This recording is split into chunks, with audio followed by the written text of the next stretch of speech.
All right. Good morning. We're gonna get right into it. Put my little spoon down. Sorry. It's the time.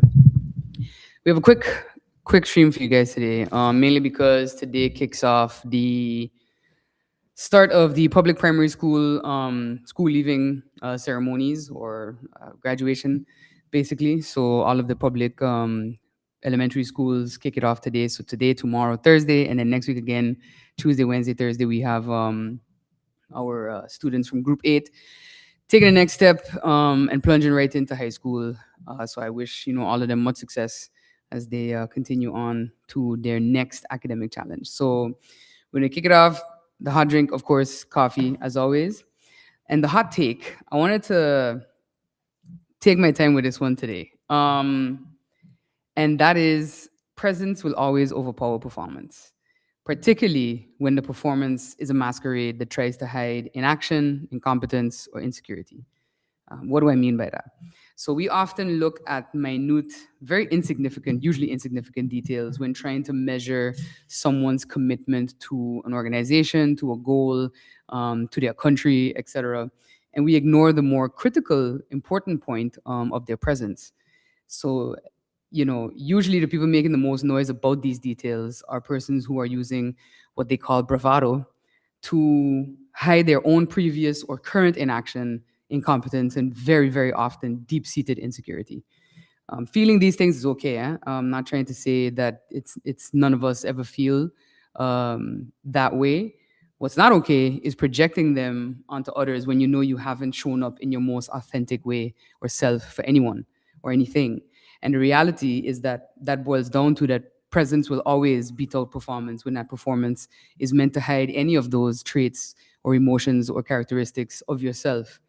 I've spoken a lot in the past. Even when I was in Parliament, I wrote a whole blog post on my LinkedIn about it, about respectability politics and how it's something that we engage in here on St. Martin very often.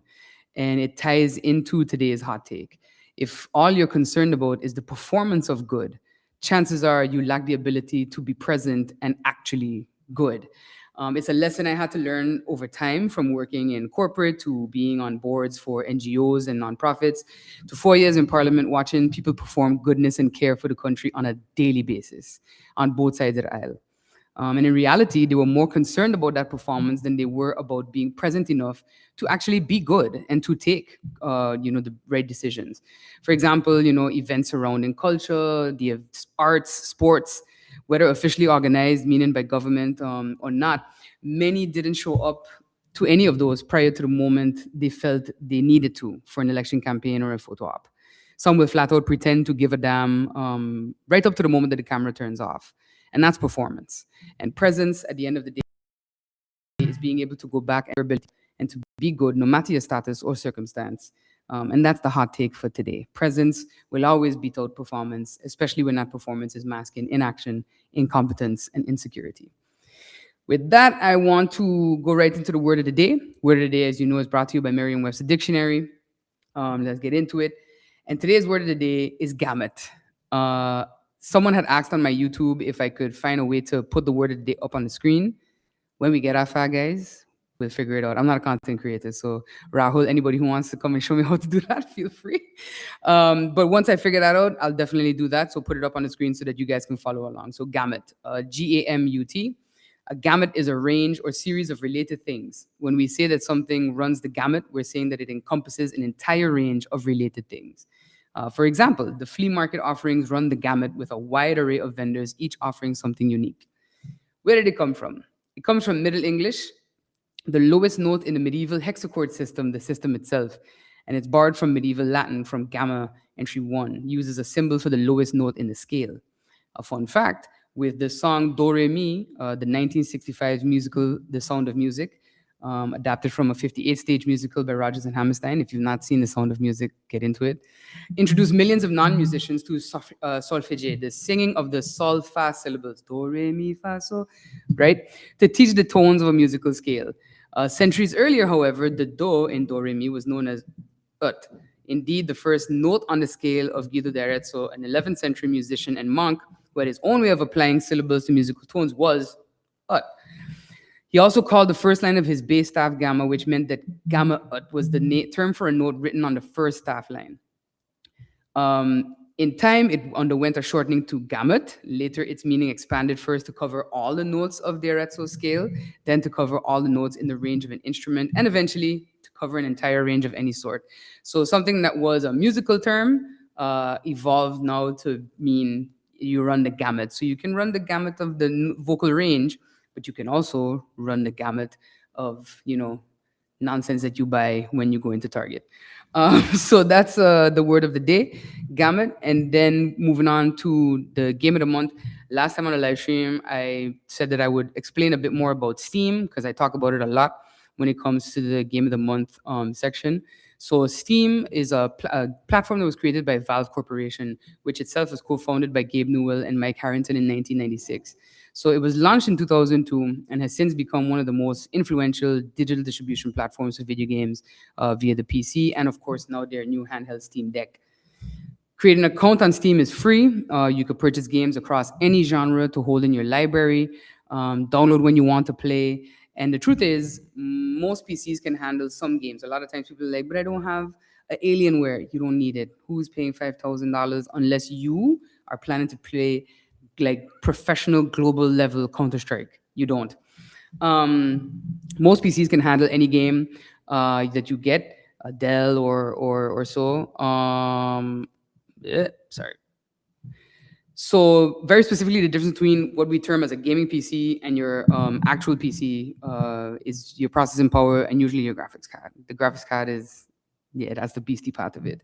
I like to recommend Steam because there are many entertaining but also educational games that you can purchase at very low prices for your student to use. Games that build motor skills, reading comprehension skills, numeracy, and more. There's also the ability to gain exposure to game developers and titles they otherwise would not be able to play on console or even tablet. A good example is a title I spoke about last week, one of my June games of the month, which is Duppy Detective, which, as I mentioned, comes from a Jamaican game developer. And there are a few games that there's two Jamaican game developers that have put out very cute PC-based games for you to enjoy. Indie game developers, which Duppy Detective, Our Lands, there's a few more that not Plague, to be honest with you. Alive, small games that are more story driven. Firewatch is a really amazing indie game, very great story as well.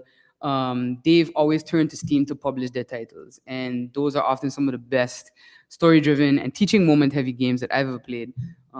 So next time, so if you ever have any questions about Steam as well as a parent, feel free to reach out. I don't have a problem with it. I also really enjoy guiding parents as their kids are getting into gaming. And something that I mentioned previously on the live stream is gaming itself can help with your kids' fine motor skill development.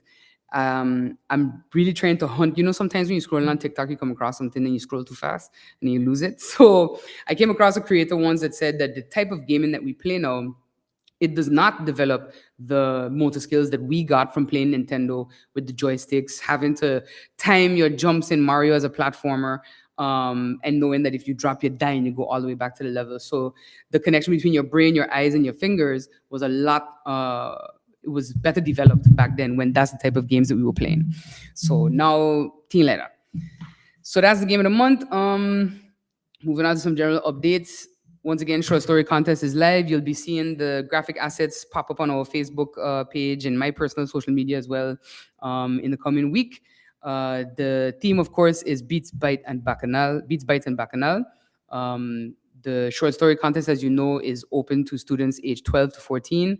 Even if you turn in 12 in the month of September, you can enter because that is the month where we will announce the winner for Literacy Day on September 8th. You can start submitting your stories from August 1st to August 21st. All of that information will be posted on the social media page. I'll also mention it here on the live so that you know.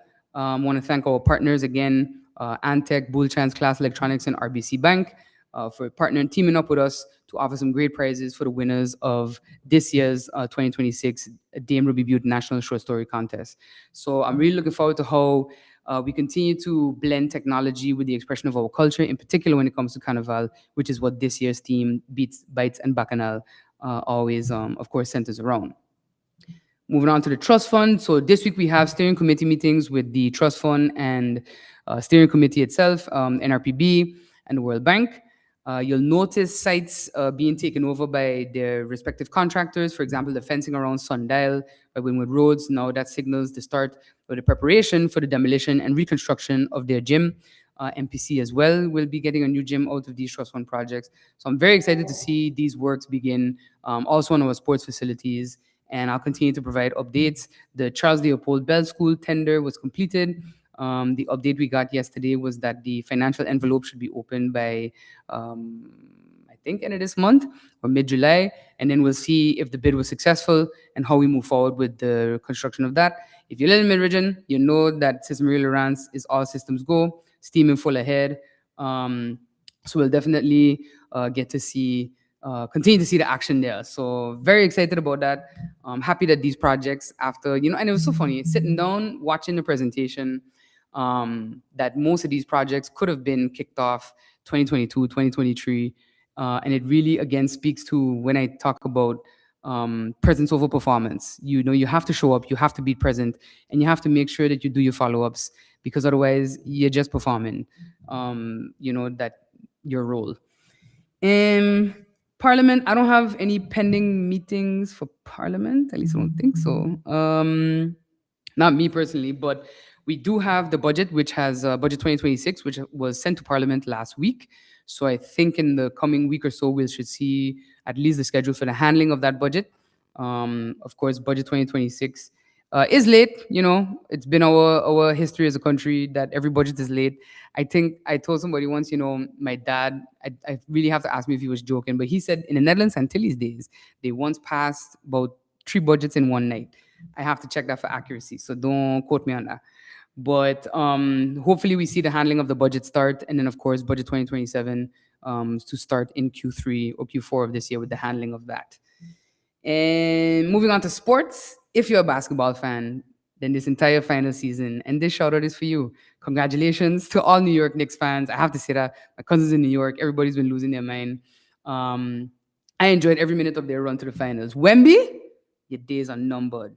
You're a dirty player. But anyway, congrats to them. Never have I been that excited for basketball. Like, I think even the anxiety of trying to watch the games overtook me. So I was just scrolling, updating the score on Google.